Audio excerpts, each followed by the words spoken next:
মই খুব ধুনীয়াকে বিলাব পাৰো গতিকে মই বৰ ভাল মেধি এই ভাৱনাটো আমি নিজৰ ক্ষেত্ৰত কেতিয়াও ল'ব নালাগে মোৰ পৰিচয় হ'ব লাগে মই কৃষ্ণৰ এজন সেৱক গতিকে মহাপুৰুষ গুৰুজনাই সেইটোকে কৈছে যে ইয়াত মোৰ নিজৰ শক্তি নাই মই পৰতন্ত্ৰ স্বতন্ত্ৰৰূপী ভগৱন্তৰ সহায়ত হস্ৰই দীঘই বৰ্ণৰ সহায়ত তেওঁ নিৰ্দেশ ক্ৰমে মই এই বিষয়বস্তুখিনি বিশ্লেষণ কৰিবলৈ আগবাঢ়িছো বৈকুণ্ঠৰ শাস্ত্ৰইটো মহাভাগৱত পাইলা পৰীক্ষিতে শুক মুনিৰ মুখত এই ভাগৱত ক'ত আছিল বৈকুণ্ঠত আছিল গতিকে মহামুনি শুকদেৱৰ মুখেৰে মৃত্যুমুখী পথৰ যাত্ৰী ৰজা পৰীক্ষিতে এই জ্ঞান লাভ কৰিলে এতিয়া পৃথিৱীত ইমান ৰজা মহাৰজা আছিলে এই ভাগৱতে পৰীক্ষিতে পালে কেলে পালে বাৰু ৰজা হোৱাৰ কাৰণে পালে নেকি নে বৈষ্ণৱ হোৱাৰ কাৰণে পালে অকল ৰজা হোৱা বা বৈষ্ণৱ হোৱাৰ কাৰণে তেওঁ ভাগৱত কোৱা নাই ভাগৱত জ্ঞান লাভ কৰিব পৰাৰ যিখিনি যোগ্যতা সেইখিনি তেওঁ গৰ্ভতে অৰ্জন কৰি আহিছে কেনেকৈ যেতিয়া উত্তৰাৰ গৰ্ভত তেওঁ আছিলে অস্ত্ৰময় লোহাময় অগ্নিযুক্ত অস্ত্ৰ মাৰি পৰীক্ষিতক তাতে শেষ কৰি দিয়াৰ পৰিকল্পনা কৰিছিল কিন্তু উত্তৰাই ভগৱন্তক স্তুতি কৰিলে অনাহি চিন্তা মৰু যদি ইহি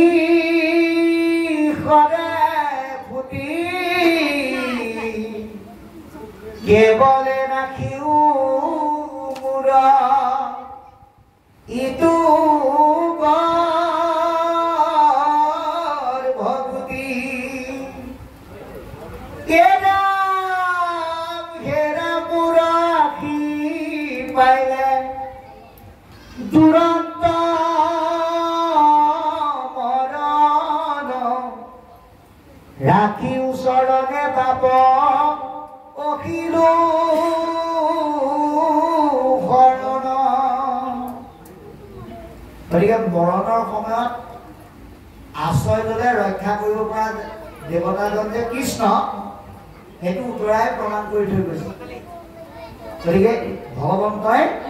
তেওঁৰ স্তুতি প্ৰাৰ্থনাত সন্তুষ্ট হৈ গৰ্ভত প্ৰৱেশ কৰি গৰ্ভতে ভগৱন্তৰ দৃষ্টিৰ পৰীক্ষাৰ সন্মুখীন হোৱাৰ কাৰণে তেওঁৰ নাম পৰীক্ষিত আৰু গৰ্ভতে ভগৱন্তক দৰ্শন হোৱাৰ কাৰণে তেওঁৰ নাম বিষ্ণুৰাজ গতিকে তেওঁ এই যোগ্যতাখিনিৰ কাৰণে মহামুনি শুকদেৱৰ মুখেৰে ভাগৱত শুনিলে কিমান দিন বোলে 7 দিনত শুনি সুখে তৰিলা নিৰ্বতী যে 7 দিনত ভাগৱত শুনি তেওঁ জীৱনৰ পথ পৰিৱৰ্তন কৰি তৰি গ'ল গতিকে আমি আজি নিজক প্ৰশ্ন কৰিব লাগে যে পৰীক্ষিত ৰজাই যদি 7 দিন ভাগৱত শুনি সংসাৰ তৰিব পাৰে সৎচিদানন্দ আঞ্চলিকৰ উদ্যোগত অনুষ্ঠিত হোৱা মাহেকীয়া আলোচনাৰ এই আঞ্চলিক ভাগৱতৰ এই পবিত্ৰ অনুষ্ঠানত উপস্থিত থাকি আমি তৰণৰ এটা ভাগ অতিক্ৰম কৰিব নোৱাৰিমনে বাৰু এই চিন্তাৰে আমি ভাগৱত শুনিব লাগে কোনে কলিকালৰ লোকসকল কাৰণ ভাগৱত শুনাৰ বাহিৰে আমাৰ আৰু তৰণৰ বিকল্প ব্যৱস্থা নাই ঘূৰ কলি যুগে আটকৰে নাহি গতি বুলি কৈছে কলিত আপুনি কৃষ্ণ নামৰ বিনে তৰিব কেতিয়াও নোৱাৰে গতিকে সময় থাকোঁতে শক্তি থাকোঁতে সুস্থ হৈ থাকোঁতে এই নামৰ পথত আগবাঢ়িবলৈ আহ্বান জনালে শুকনি গদতি শুনি উপ পৰীক্ষিত মহামুনি শুকদেৱে কৈছে হে ৰাজন তোমাক মই কওঁ শুনা বসুদেৱ নাৰদ সংবাদৰ বিপৰীত নাৰদ আৰু বসুদেৱে পতা যি ব্যতিক্ৰমী বিষয়বস্তু সেয়া মই আলোচনা কৰিম নিমি নৱ সিদ্ধে যেন ভৈলা উপাখ্যান সেই বসুদেৱ আৰু নাৰদে কথা বতৰা পাতি নিমি আৰু নৱসিদ্ধৰ বিষয়বস্তুৰ ওপৰত কেনেকৈ আলোচনা কৰি যি কাহিনীৰ আলোচনা হ'ল ৰচনা হ'ল সেই বিষয়ে মই তোমাক কম তুমি সাৱধানে শুনা এয়া কেৱল পৰীক্ষিত ৰজাকে সাৱধানে শুনিবলৈ কোৱা নাই পৰীক্ষিত ৰজাক মাধ্যম কৰি কলিকালৰ লোকসকলকো ভাগৱতৰ প্ৰতিটো কথা সাৱধানে শুনিবলৈ আহ্বান জনাইছে আমি যাতে এনেকুৱাকে শ্ৰৱণ কৰোঁ যাতে আমাৰ মনৰ পৰা যিবোৰ বেয়া ভাৱনা, যিবোৰ সাংসাৰিক ভাৱনা, সেইবিলাক যাতে আমি বাহিৰতে চেণ্ডেলযোৰৰ লগত একেলগে থৈ উদক পাত্ৰ লৈ পেলাই যাতে ইয়াত শুনো, যাতে ইয়াত নামৰ বাহিৰে বেলেগ বস্তু যাতে এই পাত্ৰটোত যাতে নোসোমায়, তাৰ কাৰণে আমি যাতে গুৰুত্ব দি পেলাই শুনো, সেই সাৱধানতা অৱলম্বন কৰিবলৈ আমাক এইখিনিলৈকে আহ্বান জনালে। ইয়াৰ পিছত কি ক'ব আমি শুনিম। কৃষ্ণ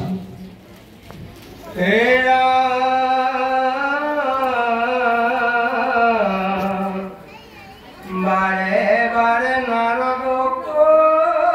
প্ৰধান মাধৱে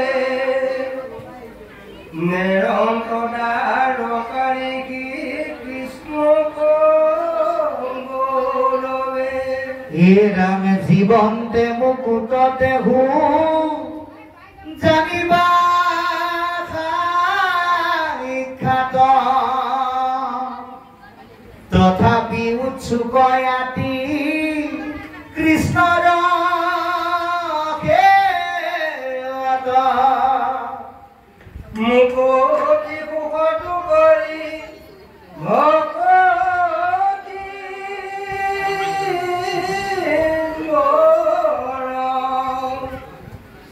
নভজে কৃষ্ণ কলোক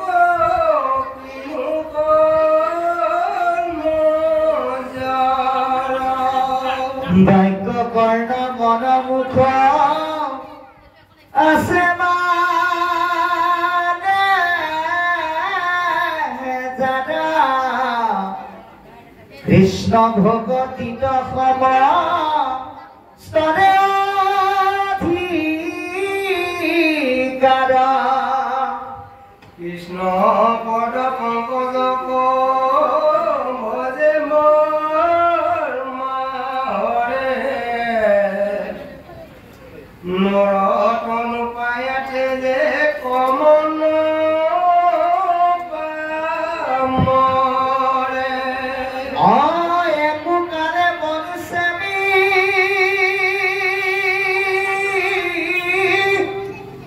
তুৰণে নাই হাত, তথাপিও ভজিবৰে কৰিয়া ঘাট। কৃষ্ণ সেৱা থেকে মাত্ৰ মৃত্যু ভয়, জানিয়া কৃষ্ণ কবজা কৰিয়া নিশ্চয়। কৃষ্ণ এতিয়া এইখিনিলৈকে কি ক'লে আমি আলোচনা কৰিম যে বাৰে বাৰে নাৰদক প্ৰথান্ত মাধৱে নিৰন্ত দ্বাৰকা ঋষি কৃষ্ণৰ গৌৰৱ। আটাইতকৈ ডাঙৰ কথা, আজি ইয়াত উল্লেখিত বিষয়বস্তুৰ মাধ্যমেৰে এই পাঠত থকা চৰিত্ৰসমূহৰ লগত আমি নিজক তুলনা কৰি চাব লাগিব যে এই চৰিত্ৰসমূহৰ মাজত আমাৰ নিজৰ কিবা জীৱনৰ কৰ্মৰ সাদৃশ্য বা পাৰ্থক্য আছে নেকি? যদি পাৰ্থক্য আছে তাক আমি মিলাই ল'বলৈ যত্ন কৰিব লাগিব।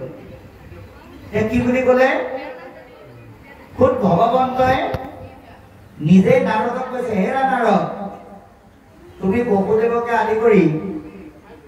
সকলোৰে খবৰ এটা লৈ আহাকে যোৱা, কিন্তু অকণমান সময় আঁতৰিলে জানছা কৃষ্ণপদৰ সেৱাৰ পৰা বঞ্চিত হ'ব লাগে, এই বুলি ভাবি তেওঁ যাব বিচৰা নাই। এতিয়া খুদ ভগৱানে নাৰদক তেওঁৰ কাষৰ পৰা আঁতৰাই পঠিয়াইছে। নাৰদে যাব নিবিচৰা কাৰণটো কি বাৰু? অকণমান আঁতৰিবলৈ জানছা কৃষ্ণ সেৱাৰ পৰা বঞ্চিত হ'ব। এতিয়া আমাৰ নাৰদ আৰু আমাৰ মাজত পাৰ্থক্য সেইটোৱে যে নাৰদক ভগৱানে নিজৰ ওচৰৰ পৰা অকণমান আঁতৰি অন্যান্য স্থানলৈ যাবলৈ ভগৱানে নিজে কোৱাৰ পিছতো তেওঁ যাব বিচৰা নাই। কৃষ্ণ সেৱাৰ ৰসৰ গৌৰৱ আৰু আনন্দত আনন্দিত হৈ আছে। এতিয়া নাৰদ আৰু আমাৰ মাজৰ পাৰ্থক্য হ'ল, নাৰদে ভগৱন্তই নিজে পঠিয়াই নিজে ভগৱন্তৰ ওচৰৰ পৰা আঁতৰিবৰ কাৰণে আজ্ঞা দিয়াৰ পিছতো তেওঁ যাবলৈ মন কৰা নাই। আমাক আকৌ ভগৱন্তৰ ওচৰলৈ ভাগৱতে বাৰে বাৰে মাতিলেও আমাৰ যাবলৈ সময় নাই। পাৰ্থক্য সেইটোৱে।